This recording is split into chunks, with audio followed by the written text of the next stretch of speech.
It's the Over to You show on Friday night with me, Norman. And who am I talking to this evening? I'm talking to a gentleman called Craig Burkitt. And Craig is what they call a bespoke estate agent. And it'll become clear as to what that actually means in a little bit. So I'm going to introduce Craig. Evening, Craig. How are you? I'm really good, thank you. Thank you, Norman. Brilliant. Right, before we start, I start asking you the questions. Tell us a little bit about yourself. Well, I've been living in Huntingdon since 2013, and I've just set up my business this year as an estate agent, offering a bespoke service, so something a bit different to... Okay, as I say, we'll talk about that in a little place. Let us start... we're going to start... You've broken it down into various sections that you'd like me to ask you questions on. And the first one is preparing your home for sale. And the subcategory is general preparations. What's the first bit of advice you would suggest? The first thing I'd advise is to prepare early. So you may not be thinking of moving for a few years, but there's things that you can take on board to be prepared, so when the time comes, you're not just rushing around trying to get things done, especially if a home comes up for sale that is what potentially is your dream home. You don't want to miss out on that opportunity. So taking a few steps, or at least knowing what you're going to need to do, that will really help. And the other sort of initial piece of advice is sometimes you have to take emotion out of your decisions when it comes to moving, and don't take things personally. The people moving into your house, everyone's different, and that's something I really like, is everyone's different. You can do whatever you like, especially if you own home. But when it comes to selling it, some of your tastes may not be what the potential buyers would be. So, just take that into consideration, and any changes that you may be worth making, you may feel to the detriment of your personality as such, but it will be, in the long run, it should be better to hopefully sell your home. Yeah, we put our house on the market a few years ago, about 3 or 4 years ago now. And when the chap come round and we had the little tete-a-tete, as it were, I said to him, should we decorate the living room and all the rest? He says, no. He says, because basically you're going to give them a blank canvas. And there's no point in decorating it in the colour that you want, because the people coming in might want a totally different perspective on the colouring. Yeah, exactly. Yeah, and you don't want to spend time and energy doing something which they're just going to paint redo. Over. Yeah, because this was when we first painted that living room. We painted over and it crackled. It crackled everywhere. Right. And the estate agent says, "Oh, hey, crackling in the wall. That's brilliant. Everybody wants crackling in the wall." I thought, do they? He says, yeah. He says they want crackling in the wall because they like the texture, as it were, on there. So I thought, okay. We never went through with it in the end, but why did we not go through with it? Basically because my wife does not like moving into somebody else's house. She likes to move, or she always wants to move into a brand new house. Okay. Regardless of all the hiccups that may occur. I always remember when we moved into this house where we live. We've lived there since '92, so a fair few years, and the number of times I was down to the site office getting things fixed up and all the rest of it. They were very good, but my wife didn't like the what was it? I can't remember who it was now. Anyway, what are the most important improvements homeowners should consider before putting their house on the market? What are the most important things? It's about prioritising things, and it's about what your motivation to move is. If you need to move quickly because you've got to move for work or something like that, or if you're happy just to wait to see what's going to come available for yourself. But anything which needs repairing, anything which is dangerous, obviously get that done. Things that you can do yourself, or things you can get done for free, because not everyone is physically able to do to make any changes, or financially able. But if it is something, you can get friends and family to help, or people that you know. But anything you can do yourself, definitely do. Anything that's going to improve the perception from potential buyers, because things like a dripping tap or a crack in a wall or a broken curtain rail or something, it's all these small things that start placing elements of doubt in people's minds. And uncertainty is one of the biggest issues we have when it comes to moving house, and it can lead to things falling through. So if you can remove as much uncertainty for people, that's good. Anything that can add value to the property, there's different things which will do that, and different levels of doing that. And as well, if there's things that could potentially be changed but would be best for the buyer to do, like we just said, people have different tastes, so it may not be worth doing something if the buyer's going to, or if you're taking away an opportunity for them to kind of put their stamp on it. Yeah. Oh, that's good. That's good. Now, you advertise yourself as a bespoke estate agent.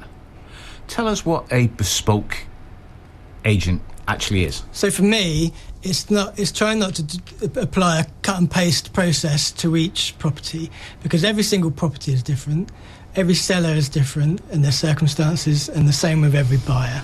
So it's just taking all of that into consideration, understanding who's going to be potentially purchasing that property, and tailoring the messaging towards them. And it's quite often it's the people who already live there when they're moving out. The people moving in are the same people they were at that point in time. It's not always the case, but it's just for each type of property and each location, you have to just really understand who the buyer is, and then tailor that description to sell. You're not just selling a house, you're selling an area, you're selling a lifestyle, and it's just really sort of just drilling down into those core things. You don't have an office, do you?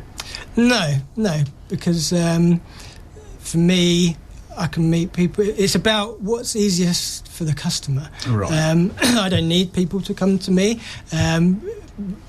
When you go and visit customers to go for a discovery meeting about working with them, you need to do it at their home to see. You can obviously get some information about it, but it's always best just to see it, with your own eyes.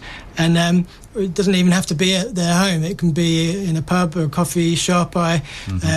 Each week I go to a local coffee shop in town, and happy for people to come and talk to me. So it's just what's easier for the customer. So you don't have like an estate agent. I'm not going to name any estate agents, but they have the old website, and they've got the houses all over it that they're advertising for sale and what have you. How do you go about that? Well, obviously I use the main portals, and a lot of people... Oh, you mean like Zoopla? Online, yes, so Zoopla, Rightmove, on the market. Right. I do a lot on social media, so it will be using both video and normal posts to try and convey the property. It's not just with video, it's really important to not just do like a slideshow of images, which people can already see. Using it to highlight the benefits of the local area, the features of the house, which are going to be important to the type of buyer that's there, and then direct marketing, so leaflets and things like that as well. So there's lots of different channels of communication that can be used. Okay. Are there any quick fixes that a potential seller that are affordable, simple and affordable, that they can significantally boost the home's appeal to a buyer?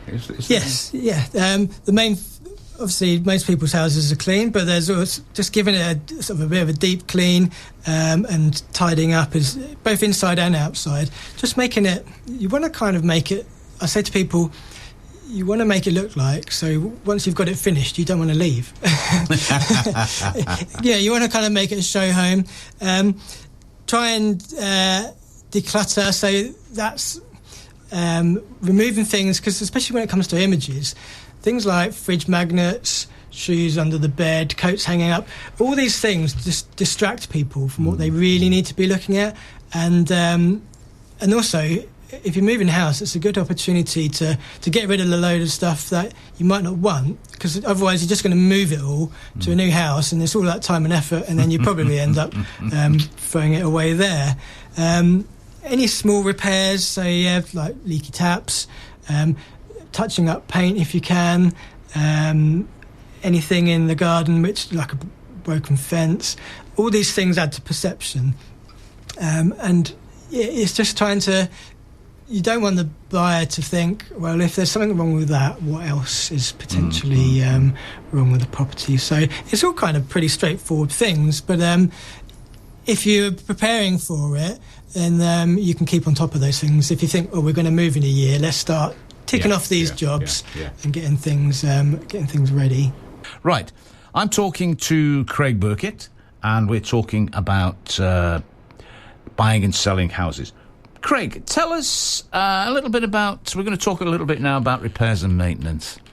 What common issues should homeowners address before listing their property, and which repairs can they leave to the buyer? Well, again, it depends on the situation and the motivation of the people moving and the condition of the home. But definitely, if it's a home where lots needs doing, then that can change the type of buyer. People are either looking for a fixer-upper or investor looking to flip it or use it for that. But the first thing is, the small things do really make a big difference. And I'm a details person. I like things to be right as much as we can. But again, it's about what you can do, both physically and financially. But there's a couple of sayings in the industry. With paint, £25 in the can, a grand on the wall, that sort of thing. But I like to say to people, I don't need to answer me exactly, but I'd say, well, how much did you earn in an hour for your regular job?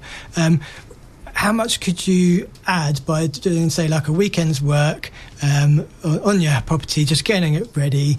You can add potentially more than what you could earn in that time. So people sometimes loathe to do things to the house when they move because they think, well, we're moving, we don't want to spend the time and effort on that. We want to keep all that money and energy for our new one. So, and that's understandable. But so anything that you can just do in a house which is small, tidy up, decorating, like minor repairs, those sort of things. And then when it comes to the bigger upgrades, you kind of consider how does it match the rest of the condition of the property? Who's going to be moving in?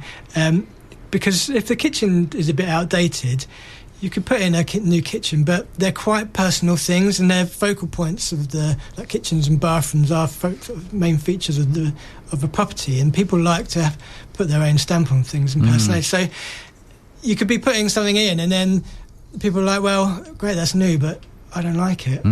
So it's kind of balancing. So you could basically talking about, say, a bathroom. You say, I'll put the cheapest bathroom I can in to make it look a little bit newer, and then when the buyer comes in, you spent all that money putting all the stuff in, and then the buyer comes along and says, I don't like that, and rips it all out and puts their own. And or they just don't buy it at all because no one really wants to throw away.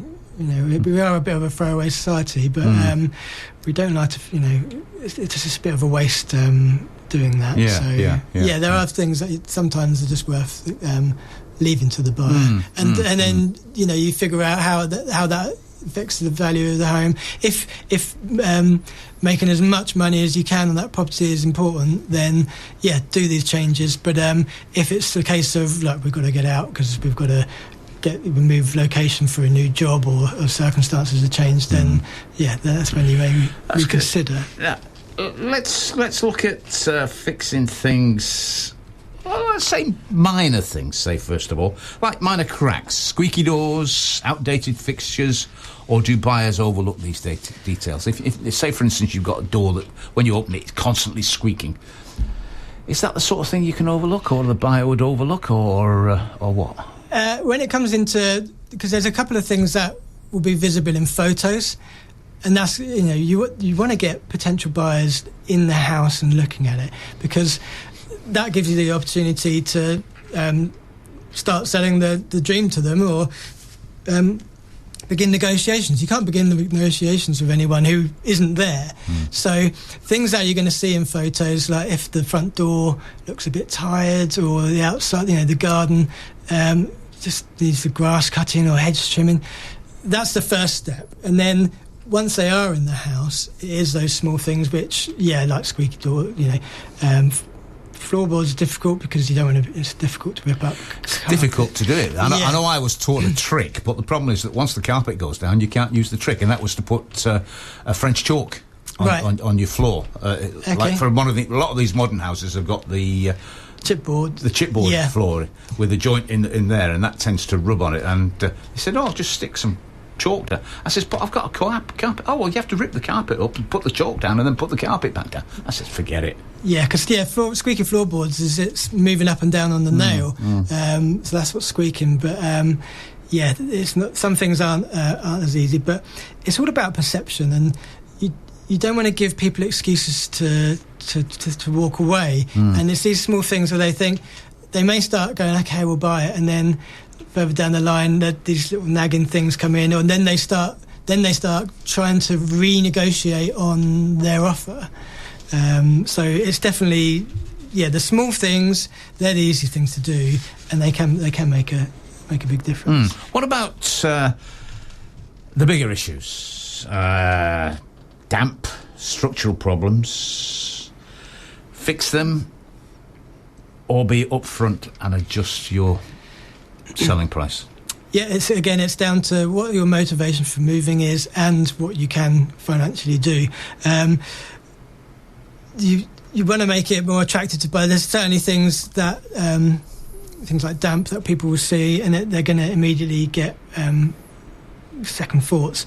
I'm not one for advising people to paint over it, because I'm trustworthy. I want to be honest with people, and I've been in that situation myself where I rented the property, and we spruced it up when we left, and to get the deposit back, and there was some damp, and the people that came to inspect it were like, "Yeah, we've known about this for years, and it's just there's painting over it all the time." But so getting those things done, those bigger issues, they are going to help you achieve a higher sale price, and it does reduce the risk of people pulling out, because people, if there are bigger issues, they're going to want to get a survey on it. Yeah. So as a seller, you can get a survey done yourself, and then you can go out and get quotes, and you can either get that work done yourself or try and build that into or take that in consideration when you're market the value of the property that you're going out to market with. Disclosing things to people, again, avoids that. You don't have to pay any money to do those changes, and it can attract different types of buyers. So people who are looking for something to do up, or an investor, or someone who buys properties to change them. Leaving those issues does narrow your pool of buyers. But again, mortgage lenders might be sort of hesitant to lend if there are really big issues with the property. But it is just depending on as well, what is your motivation for moving? If you've got to move quickly and you're prepared to take the financial hit, that's fine. But if you've got time, like I said, being prepared. If you're in a property and you think, okay, for so many years' time we probably will move, then get those things done. Yeah. As per the seller and the price of the property, now taking into consideration what we just said about all these there are some major fixes, and you're going to take a hit on the price, would you build that into whatever estimate that you give? Say, for instance, a house which has got, say, a damp problem, and you value it at, say, 380, and they ask for, say, 410, and then they negotiate downwards to the minimum that they would accept for that property. Is that something that you would condone, or is it... Well, when it comes to valuing, it's always a moving feast. Because the market's always changing, and the type of market you're in, just simple supply and demand, will affect the house price.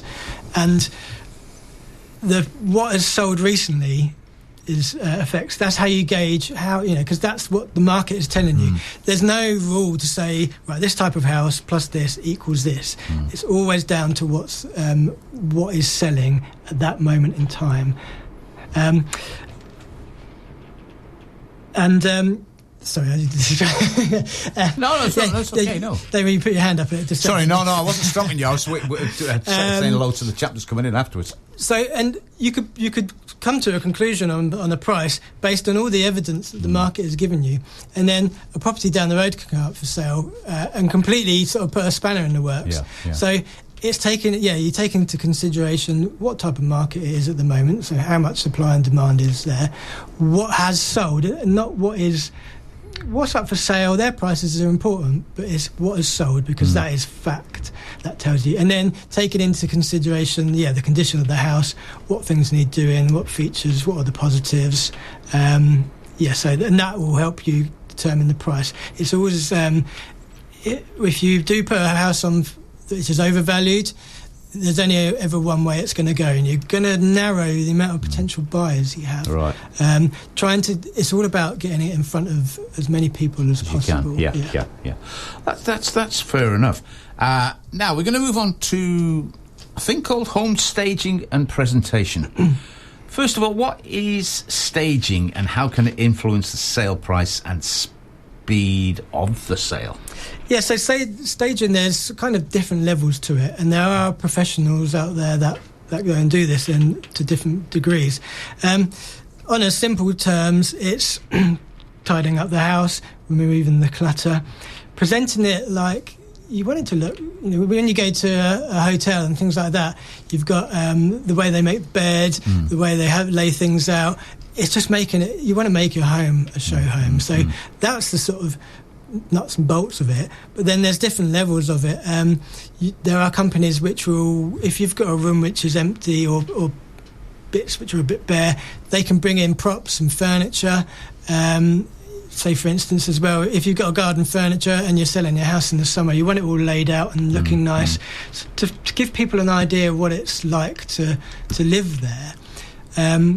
If a property is empty, there's different things you can do with regarding staging. There's what's called virtual staging, so you can use you have the photos and then use technology to drop in the furniture, so people get an idea of actually how the space is used. Because I struggle with this, trying to perceive more than what's in front of you.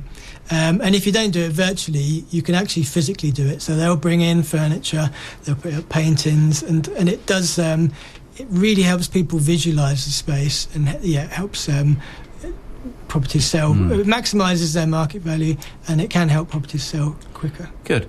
Now, I'm just going to stick with this one again, because a question's just popped into my head. You go to a new build site, and the show house. Yeah. I've been told, and I don't know how true it is, that they put in cut down versions of the furniture. Is that something you've ever come across before? It's not something I've come across. No. I have to. No. It's just that's just a rumour that I've heard. Obviously, I've always thought, I don't know whether that's true or not. It's little smaller beds than you would normally have, sort of thing. Oh, to make it look bigger. Yeah. Right. Yeah. Well, I'd recommend everyone trying to just jump in the bed and then see what happens. See if their feet hang off the edge. Because I remember going to a new build site, and they said that when the show house, or they finished on the site and the show house is sold, and they would change all the white goods in the house, the toilets, the bathroom, and just in case they've been contaminated. I take it that's a standard procedure, is it, for that sort of thing? I guess it depends what deals they have with buyers, because a lot of new builds, you can choose what features and fittings you have. So I imagine they've changed. Because I remember going to a building site, and I says, "Oh, the show house. Well, what's going to happen to it when you've finished and gone away?" He says, "It's already been sold. We are renting it off the customer that's bought the house. We are renting it off them as a show house until we finished on site, and then we will change everything, and they will have the house with brand new bits and pieces and fittings in." So I suppose in my day it was a case of the show house was the last one sold, and that was it, so... I guess it depends, because obviously on new housing estates there's more than one just type of house. Yeah. So the show house will be, sort of the... Now, are there any particular colour schemes or interior styles that could help boost the appeal of the property? Yeah, like I mentioned earlier, everyone is different, which is great. And by the time, if you've lived in your house for a long time, you would have made it, your own home, and everyone's tastes are different. So, what is your taste may not be someone else's. So, keep it neutral. It may not sound exciting. It may not be what you want, but it's kind of trying to get people beyond. If people see a really bright colour which they hate, it's that's going to be impossible for them to unsee, and it's just trying to help them see beyond what is just right there in front of them. Oh, brilliant. Right, we're just coming up to the final section of the show this evening. I have digressed a little bit, so I'm hopefully going to get Craig to get some extra the questions in, as many as I can before we finish. And do sellers have to have a professional stager? It depends, on the type of house and what because some people's houses will be beautiful. And that interior design for some people is really important, and they already focus on that. But there's different levels of what stagers can do. They can come round and just have a bit of a consultation about maybe changing the layout of some of the furniture, because it could potentially make it feel smaller than what it is, especially with some of the really big sort of L-shaped sofas that can take up a lot of room. And then it can come down, so it can be just a simple consultation of what they suggest, and then you can make those changes yourself. Or they come in, put their own furniture around, and really sort of go to town on it. I must admit that a lot of the new houses which I've actually seen on the website for the different sites, their living room is actually smaller than one we've got now, which to me, they say, you've got a dining area at the back and all the rest of it, but the lounge is the main place where you spend most of your time, and if it's too small, you're like a sardine tin, but not everyone has the luxury of, and especially with a lot of some houses, it's about developers trying to maximise their value of that land. But it's about how you use the space and what things are important to you. Let's move on to something called kerb appeal and first impressions. First of all, how important is kerb appeal, and what can homeowners do to improve the exterior of their property? Yes, so like I mentioned before, it's down to buyer perception, and especially with the photos that you take, you don't want people falling at that first hurdle and not even being interested, because majority of the time the photo of the property will be the exterior shot that people see, especially on the portals. That'll be the first thing they see. So you've only got one chance to sell your house. So you've got to really make the most of that opportunity. So, just simple things, tidying up, cutting the lawn, weeding areas, especially between paving. Any bits which are, damaged, you can repair those, trim bushes. Obviously, if it's winter time, you haven't got to do as much of that. But one of the most popular times for people to sell their houses is in spring. And that gives people an opportunity to sort of make some of those changes. You can obviously hire people who will do a bit of a garden clearance, because if the garden's looking a bit overgrown, it can make it feel a lot smaller than it actually is. Well, they're normally called mature gardens, aren't they? Or you could say, it's a low-maintenance garden. Low-maintenance garden. But, so, again, it's just making it look like a show home. Good. Let's talk about budgeting and cost considerations for a quick question for you. How can sellers prioritise their budget when making home improvements before selling? We've already talked about home improvements and the fact we don't need to go overboard with the home improvements, but what sort of budgeting should they bear in mind? It really depends on what their motivation to sell is. If it's we want to maximise the value of our property when we do come to sell it, and we're not in any particular rush, then that's, you're going to put a bit more money into it. But if you've got time constraints which are forcing you to leave, either your financial situation's changed or your job, or you could have had a property that's been left to you. A family member could have passed away, and you don't have the time to deal with that. So you've really got to look into the circumstances. But the main thing is the things you can do for free, the things that sort of pretty straightforward. They all make a difference. So doing nothing is the worst thing you can do. Okay, you've just got to think about it and do whatever you can afford to do. Basically, is that? Yeah, and the things which are going to make people think twice about viewing it from any information they may see online or in any marketing materials, and then the next stage, once they're in the house, is there anything else which may make them give them second thought? So I'd really focus on. Okay, that's fair enough. Now, in this day and age, with the price of the utilities going up, how important is energy efficiency in a house for sale? And one question I want to ask you, or to tag on to that, is solar panels. Now, if somebody went to a house and saw with solar panels, they may say, I don't want solar panels on this house. Do they just walk away, or would they? Can it be negotiated to have them removed, or what is it? Yeah, that's or have it switched off. I guess that's a unique case. So you deal on a case by case basis. But when you're buying a house, it's really important. You've got to plan financially for what it's going to cost to run that house. Yeah. Obviously, a lot of the time you're just looking.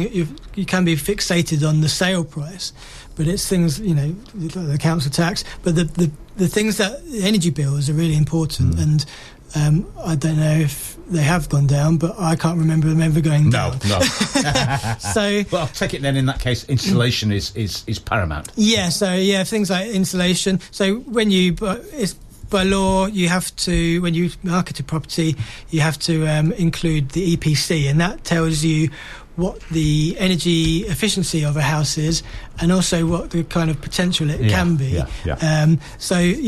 The higher that is, the better. The lower the costs are likely to be.